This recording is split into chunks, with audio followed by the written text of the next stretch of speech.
Bismillahirrahmanirrahim.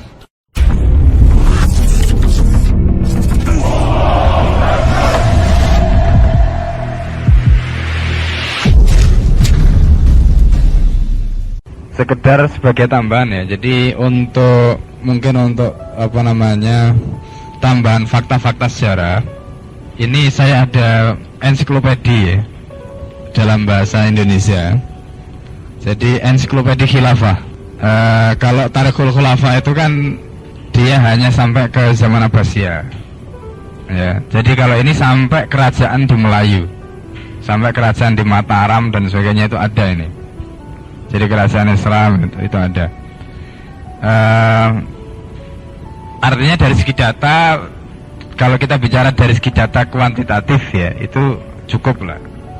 Nanti masalah data kualitatifnya, misalnya analisisnya bagaimana, itu ya itu memang perlu dicermati lagi. Ya, perlu cermati lagi, termasuk kesimpulan-kesimpulan yang dibangun di dalam buku ini. Tetapi paling tidak cerita tentang tahun, peristiwa dan sebagainya itu cukup lengkap. Ini ensiklopedi khilafah. Baik, saya teruskan.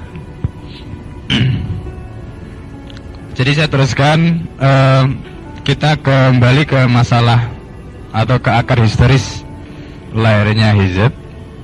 Jadi pertama tentang kemunduran umat Islam sejak pertengahan abad ke-12 atau abad ke-18 Masehi.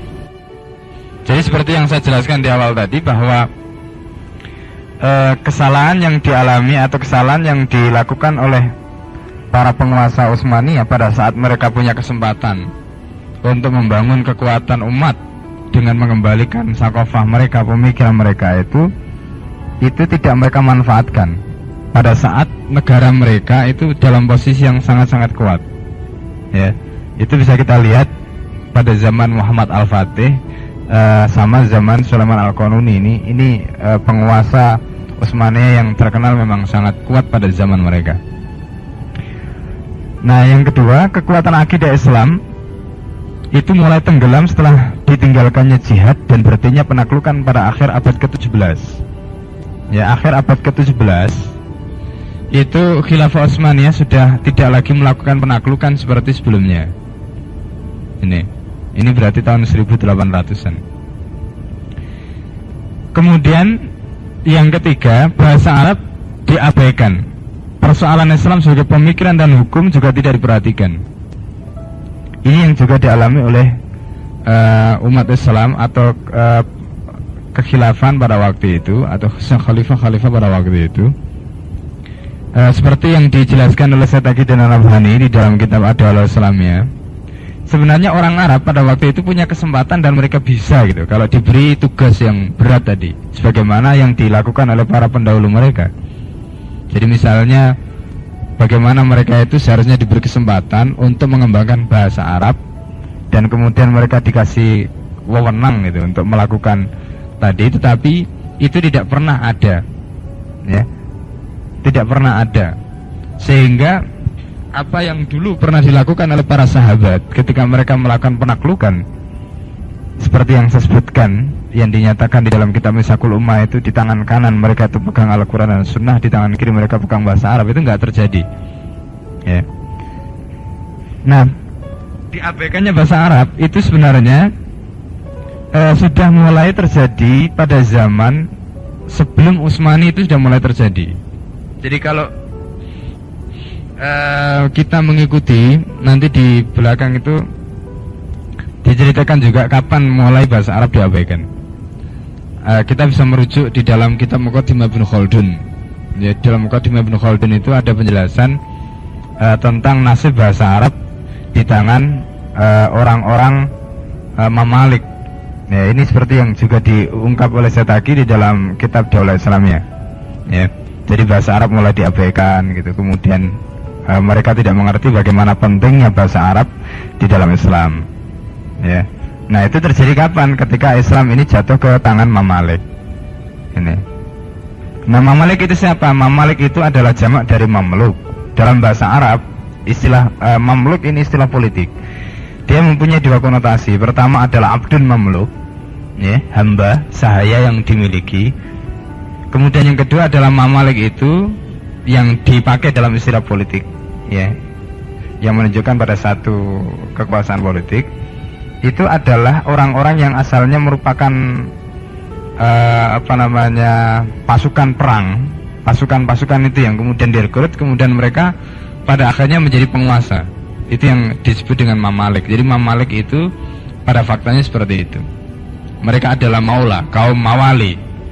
Ya, kaum mawali ini adalah orang-orang yang asalnya Buddha, atau kemudian ada yang mereka itu bukan dari kalangan Buddha tetapi orang-orang non-Arab, ya, yang kemudian kebanyakan dari orang-orang keturunan Turki.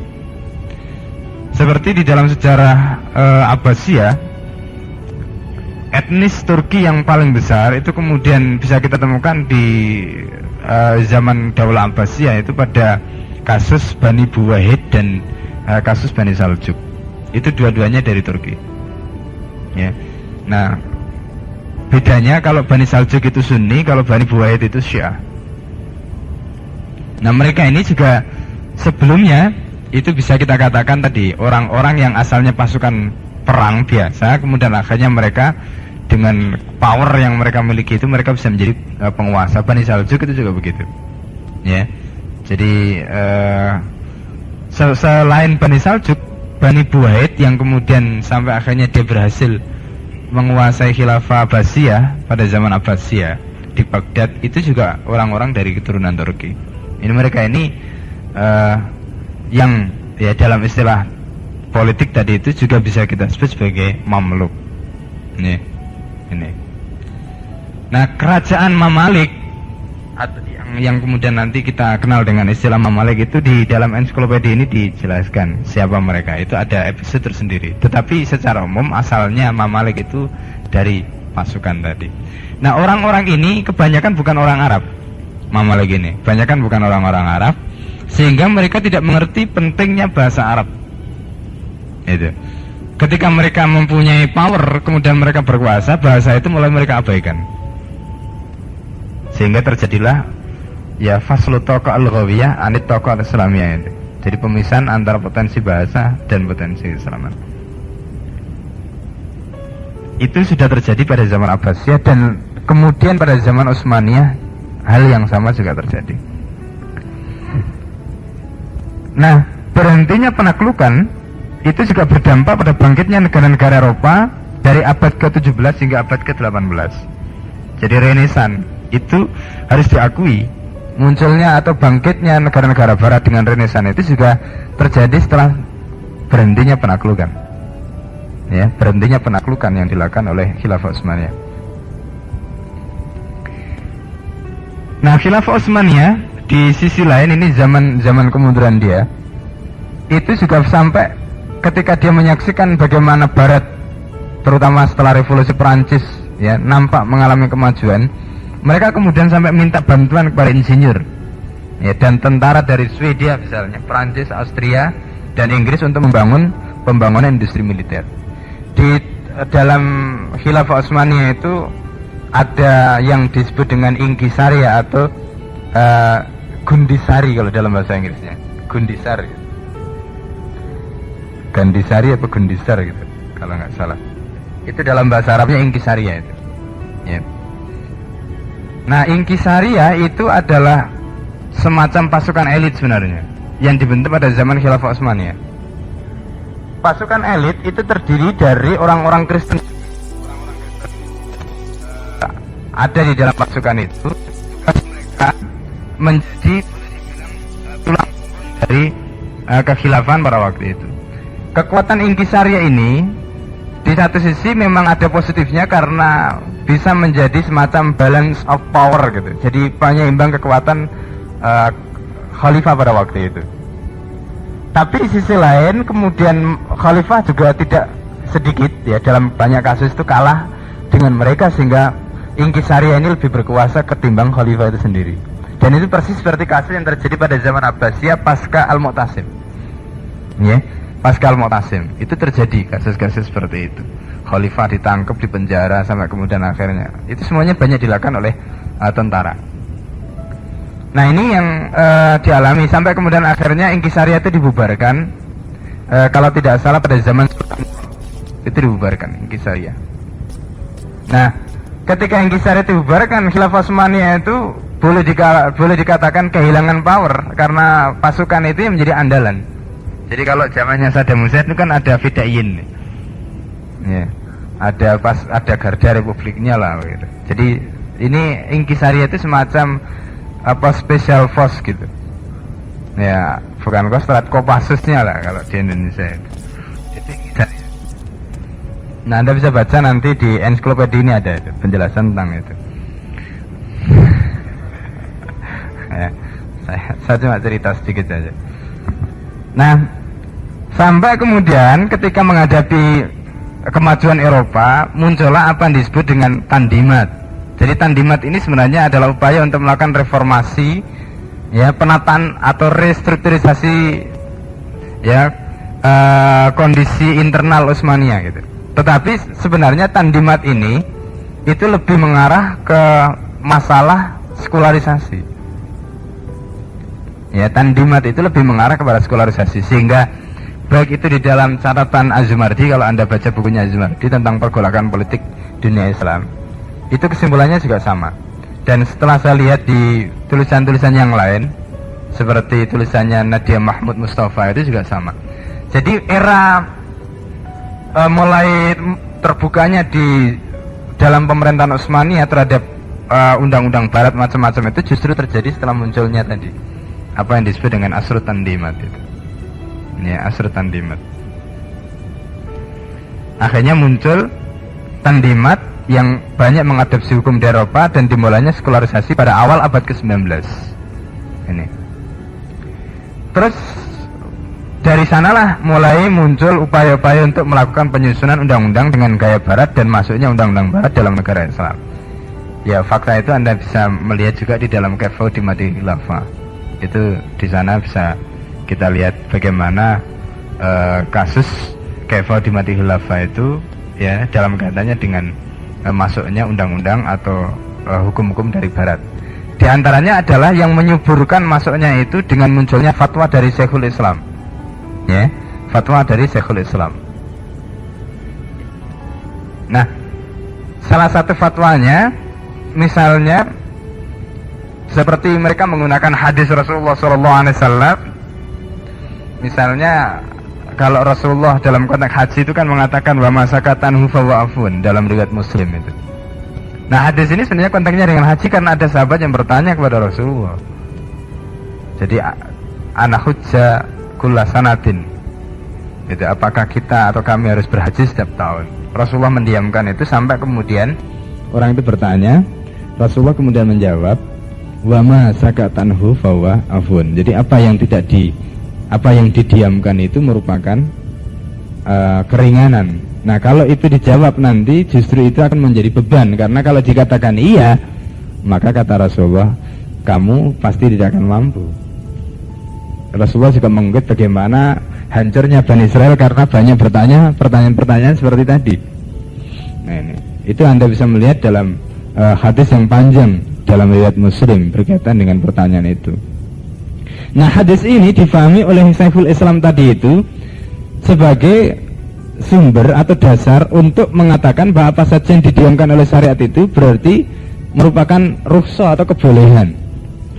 Nah, ketika demokrasi, ketika undang-undang itu tidak ada, ya, di dalam hukum Islam penjelasan seperti apa, dalilnya macam-macam, maka dikatakan fawa afun, boleh.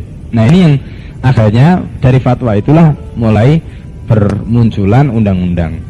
Nah, undang-undang yang pertama kali versi barat itu dimunculkan adalah undang-undang yang kemudian dikenal dengan Humayun Script. Itu. Nah, undang-undang ini yang pertama kali di waktu itu proyeknya Madhead atau Madhead, ya, PASA itu. Perdana Menteri pada zamannya atau wazir, ya, wazir pada zamannya Sultan Abdul Hamid As-Tsani. Itu Madhead PASA. Tapi kemudian akhirnya dia dipecat, ya. Ya, karena kemudian akhirnya terbukti melakukan konspirasi, kemudian dia melarikan diri ke kedutaan Perancis minta suaka politik.